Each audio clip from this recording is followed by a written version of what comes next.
야구를 좋아하는 것으로 알려진 윤석열 대통령이 어제는 그러니까 야구가 뭐 투수도 있고 볼을 잡는 포수도 있고 뭐 그런데 윤석열 대통령이 어제는 심판으로 깜짝 변신했습니다. 영상으로 만나보시죠.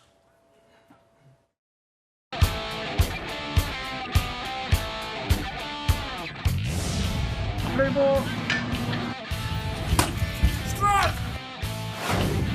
선수들과 한 명 한 명 하이파이브 부탁드립니다.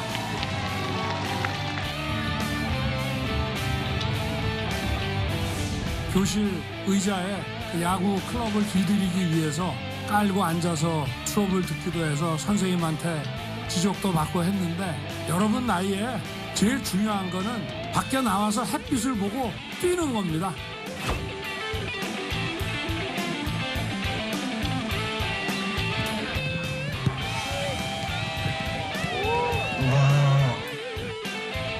이 용산 어린이 정원, 또 여기 스포츠 필드, 축구장은 여러분 거니까 언제든지 와서 마음껏 뛰시기 바랍니다.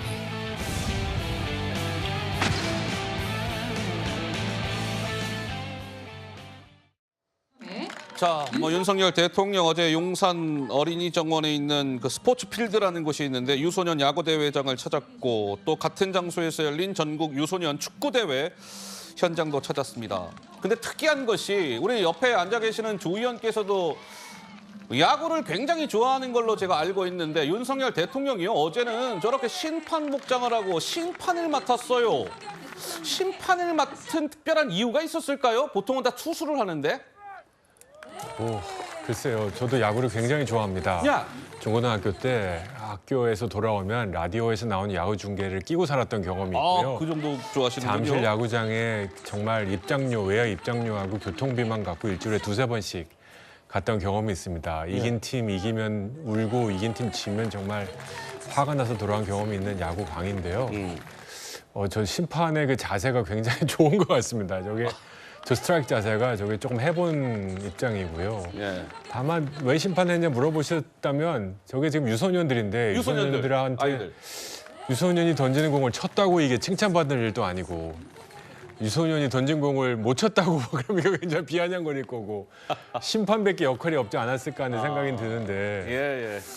굉장히 저는 뭐 지금 뭐랄까 복잡한 외교 안보 정치 있을 때 저렇게 야구장, 축구장을 다니면서 국민 여러분들하고 소통하는 거, 어린이들하고 소통하는 건 좋아 보입니다. 예, 장책은 좀 어때요? 윤석열 대통령이 뭐 충암고등학교 출신이고 서울대 법대 시절에도 야구부에서 활동했다라고 했는데 어제 저 행보는 좀 우리 장책은 좀 어떻게 보시는지요? 그러니까 용산 시대의 하나의 네. 상징을 강조하는 행보였다라고 생각이 들고요. 저 야구장이나 축구장이 용산 대통령실 바로 앞에 있어요. 바로 앞에 있어요. 그러니까 대통령실을 통해서 용산 이 미군 부지나 이 공원 등이 국민의 품으로 돌아오면서 이 어린아이들이 마음껏 뛰어놀고 야구도 하고 축구도 할 수 있는 새로운 도심 속 공간이 생겨난 것이기 때문에 그 부분에 대해서 강조를 하는 의지가 있었던 것 같고 저 어린아이들이 운동하는 것을 보면서 윤석열 대통령이 청와대 나와서 용산 오길 정말 잘했다라는 영산 오길 잘했다. 소감을 밝히기를 예, 했거든요. 예. 이렇게 청와대가 개방되면서 지난해에만 300만 명 이상의 관람객이 들었는데 청와대뿐만이 아니라 용산의 공원이나 저런 어린이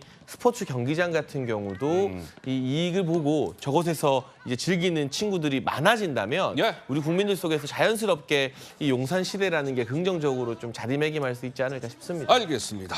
어제 윤석열 대통령이 야구 스트라이크 심판으로 변신을 했다. 이 영상을 좀 보셨고요. 지지율 좀 보겠습니다. 한번 보시죠. 오늘 리얼미터 조사가 나왔습니다. 대통령의 국정수행 평가에 대한 지지율. 긍정은 4월 셋째 주에 32.6을 기록한 이후에 3주째, 오늘 나온 조사까지 하면 3주째 조금씩이나마 조금 상승세를 보이고 있다. 부정평가는 조금씩 하향 곡선을 그리고 있다. 그래서 오늘 발표된 조사 긍정평가 36.8, 부정은 60.8이 나왔습니다.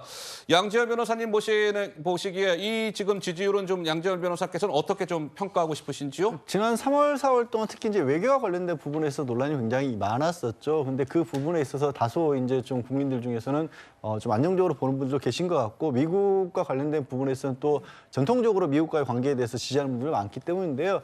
다만 아직도 이제 그 양쪽으로 좀 나뉘어졌다고 할까요? 특히 외교와 관련돼서 잘했다는 쪽도 외교를 지적하는 분이 제일 많고 못했다는 쪽도 외교를 지적하는 분이 제일 많습니다. 아, 그 그래요? 내용으로 놓고 보면 그게 앞으로 이제 G7도 앞두고 있고 하기 때문에 어떻게 될지 또 무엇보다 말씀드린 것처럼 양쪽으로 나눠져 있는 부분들이 좀 더 좁아져야 저게 큰 폭으로 올라가지. 지금은 이제 가운데 이른바 중도라고 불리는 분들이 이렇게 왔다 갔다 하시는 거기 때문에 예. 그걸 넘는 어떤 노력도 좀 있어야 하지 않을까 싶습니다. 알겠습니다. 자, 윤석열 대통령의 지지율 소식까지 저희가 짚어봤습니다.